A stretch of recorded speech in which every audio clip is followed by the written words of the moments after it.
So, good afternoon, friends, and through you, allow us to introduce ourselves first. I'm Member of Parliament for Lumezi constituency, Secretary General of APNAC Zambia chapter, with Honorable Fube. Shilubi, Member of Parliament, APNAC member of, he's also a member in APNAC.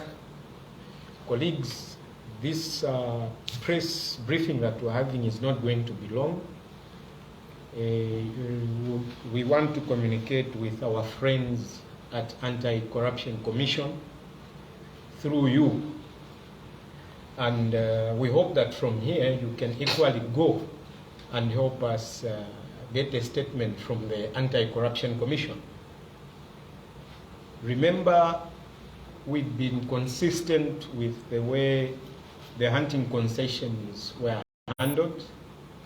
The ACC has never issued a statement. We are worried with the trend that ACC is setting. Right now, we have received information, solid information, that the current Minister of Finance, Honorable Musokotwane, together with the current Minister of Infrastructure and Housing Development, Honorable Milupi, have been appearing at the Anti-Corruption Commission secretly. Initially, when the call-outs were sent to the two senior cabinet ministers, they avoided going to the ACC so that they could be questioned.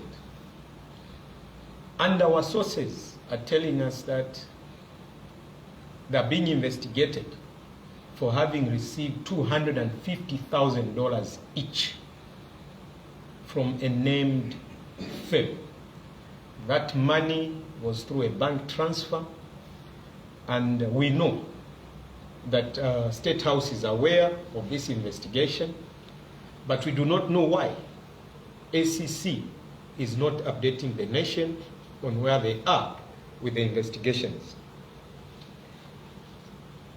Fellow citizens and colleagues, we've also received very disturbing news that Engineer Kutawala is involved in having transferred some amounts of money 2 days before his appointment as board chair through a bank transfer again to Honorable Charles Milupi.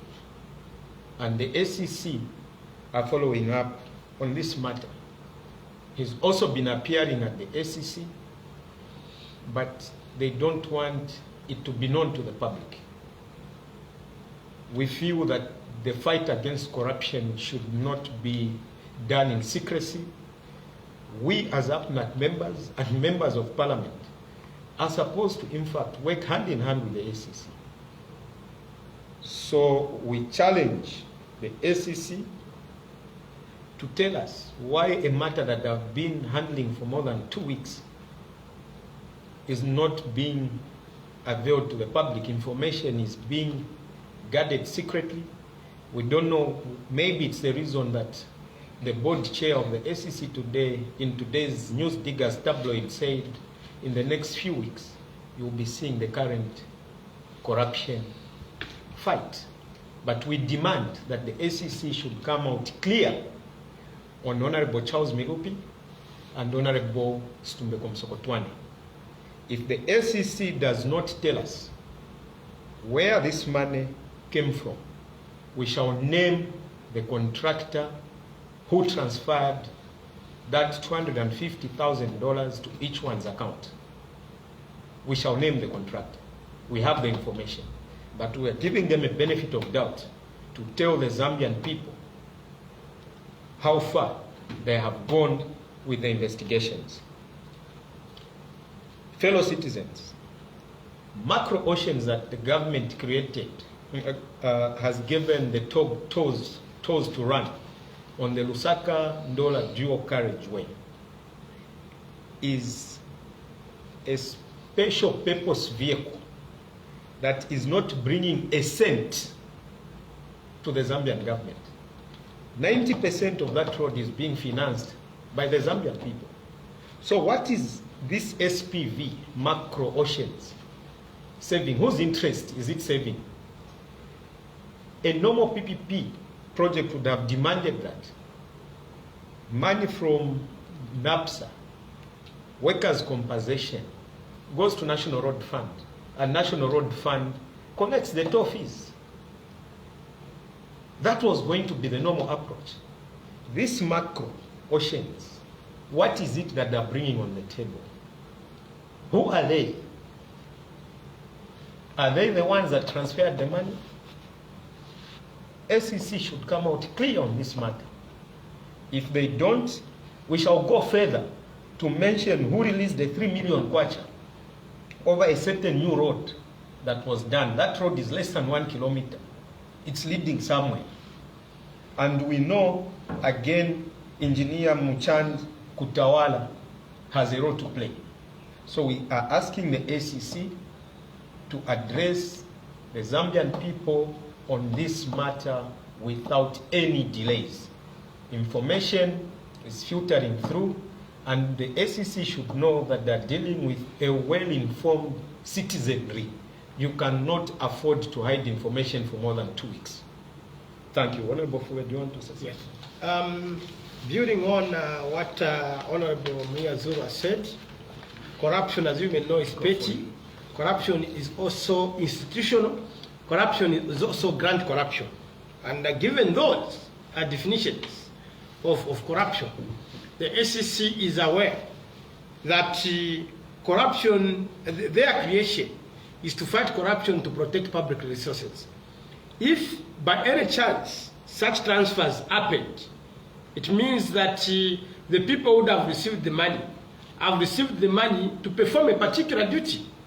And this particular duty is more of self-centered, it's egocentric. It's meant to benefit those particular individuals who have received the money. If that be the case, it means that we are already talking about both grand corruption and institutional corruption, not really petty corruption. Because even the amounts involved, going by our economy, $250,000 in our economy currently is not small money. I think you can do your maths. You'll find that that is quite big money. Apart from that, what favors? Because money cannot just be received like that. They are not relatives. They are not their friends and the like. Or what deal did they do for them to receive their money? When we receive money through accounts, it's either you have done a business transaction or you have done something. And if indeed there are some investigations that are going on and they are done in secrecy, one thing and one value that helps the anti-corruption to fight corruption is the third force, the people. Public pressure also is very important in this case. And that is part of the transparency. Because when you are investigating a public officer of the standing that Comrade Munir has talked about, it's not a simple issue. You are talking about a minister of finance, you're talking about a minister of infrastructure. If you pick your cabinet chart, you know that those are very high-ranking ministers. So if they are very high-ranking ministers, it also means that their proximity to the president cannot be doubted because they control the resources of the nation. They also control big, projects for the nation. The other one finances, the other one identifies what should be done. So, if this kind of scenario is really happening, it is indeed within the spirit and hope of APNAC, especially that naturally, as my brother did state, that anti-corruption is supposed to be our brother in the fight against corruption. And as we provide the reasonable voice within the parameters of Article 60, 61, and 62, which empowers us to do an oversight role on the executive, we are just doing that. And we know that APNAC may not be mainly enshrined, it's a parliamentary caucus, but it's a caucus that is meant to also blow the whistle. So literally what we are doing is blowing the whistle. But we are blowing the whistle in the direction where we have to say that anti-corruption should wake up, anti-corruption should give a statement. So we are giving anti-corruption as a public institution meant to fight corruption within 24 hours, in which they can issue a statement on the aforesaid transactions that have been done. And this should include Mr. Kutawala. This should also include anyone who is involved and who has been mentioned, because we don't want, everyone is presumed innocent until they are proved guilty, according to our what I think that also tallies with Article 18 in the Bill of Rights. So when we are looking at these factors, we want transparency, we want accountability, and what we are looking at is a commitment from public servants like ours, and public servants like those mentioned ministers, who are holding very sensitive positions in government. We are not asking for too much. I think what we are asking for, this particular message is directed to Anti-Corruption Commission to pull up the socks, to honor, and they should issue a statement within 24 hours, so that we are not trying to coax them in any manner or coerce them in any manner. I think as citizens and the members of the parliament and the legislators, we have the right to demand that they hop to the game.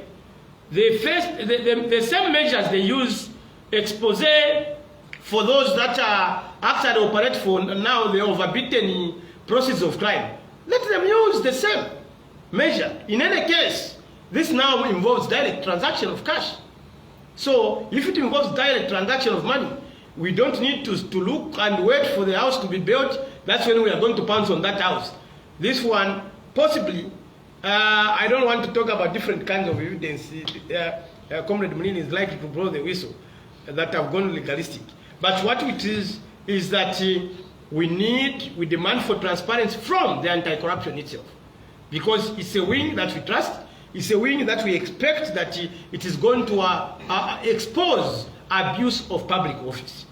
And we smell abuse of public office in this particular case. So the ball is in their hands. We will wait up until 24 hours. You can count, I know, Piri and other people you can count from this hour. This should be around 17 hours. So we will count another 24 hours. If we don't have a statement, we'll come back to the media. And I think do our own course of action as citizens and legislators, and especially as applicants.